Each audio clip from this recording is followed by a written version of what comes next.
Josh, what's this event mean to everyone here? It seems like it's becoming really good. It's an incredible event.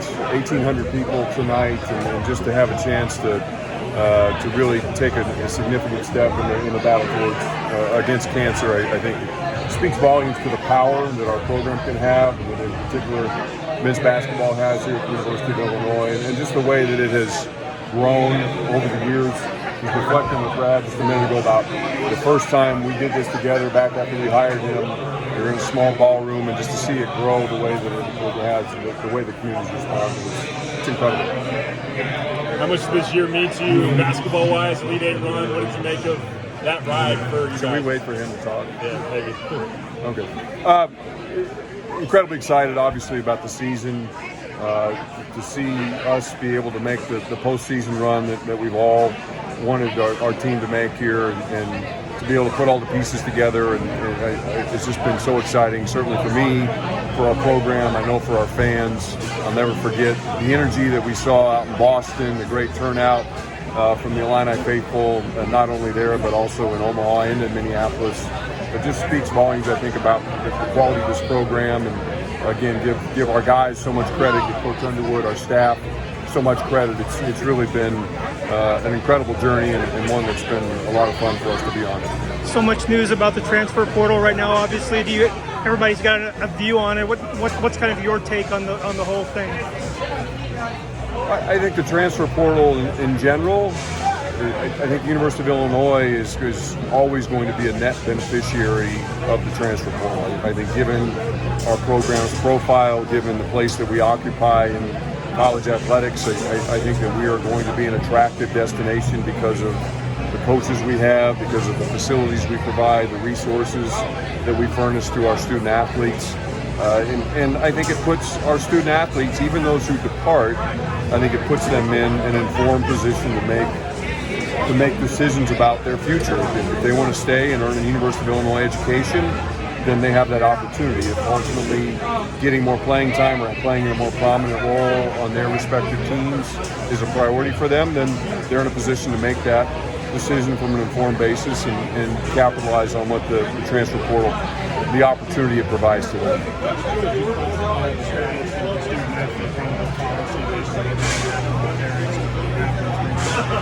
I think every spring, as we wrap up the year, we take the opportunity to evaluate everything that happened over the course of that year. We look at a number of our policies. I expect we'll do that again this spring, just as we have each year that I've been here, and we'll take into consideration whether we need to make any changes, not only to that policy, but to a number of different policies. I think we'll probably have more information on that we can share potentially when we get together for our event in June. I mean, you were very strong that that process played out the way it was supposed to.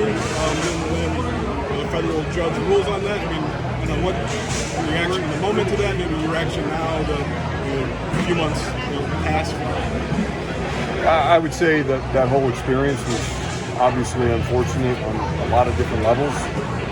We understand the seriousness of the allegations, the charges.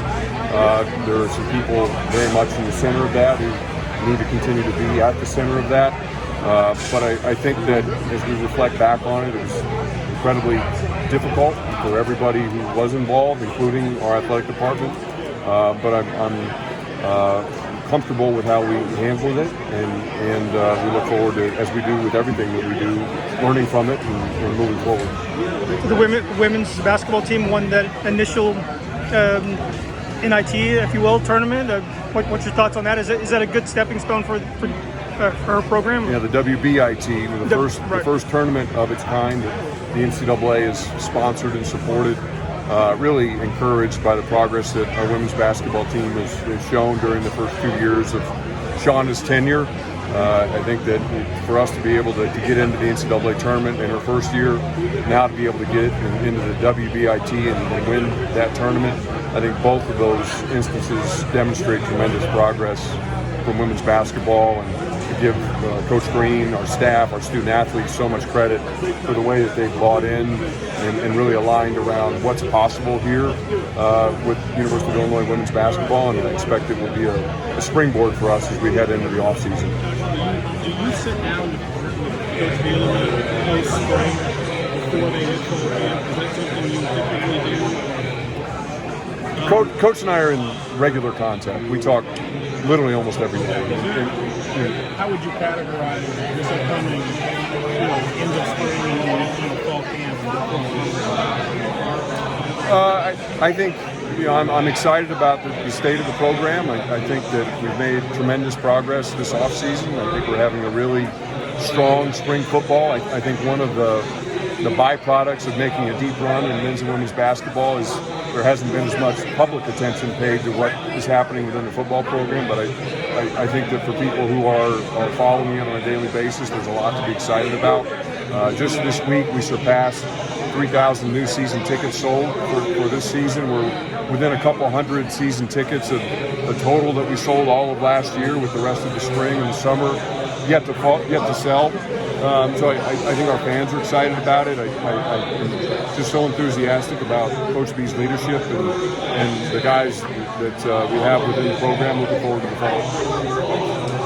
NIL obviously played a role in the decision on Terrence's suspension. Are there other areas maybe you've got your eye on where it could have an impact that's maybe beyond just what it was initially set up for?